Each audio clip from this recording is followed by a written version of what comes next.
הולכים רגע לבדוק איפה יש פה תחנות אוטובוס, כי זה הדבר היחיד שחשוב לי. שם יש אוטובוס, תחנת אוטובוס, את רואה אותה? אוקיי. נעשה לכם סיור בית!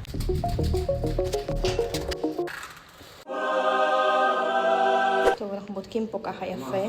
ידע בהלם. דווקא די גדול כאילו הסלון. יש פה כוך כזה מגניב. מרפסת. די נייס. ככה זה נראה מהמרפסת. זה בא ממש פיציק. יהודה התלהב. איזה יופי. תסתכלי את השירותים, זוזי את. בוא נדליק.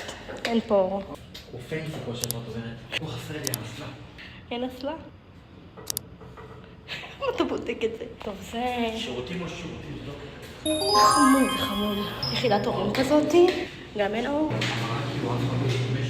אמרה טריה, סיבה לבחור דירה.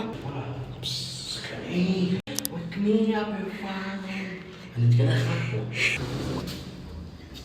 מה הקטע שאתה פותח את החלון והשכנים מתחת? בסדר? מאוד קטן.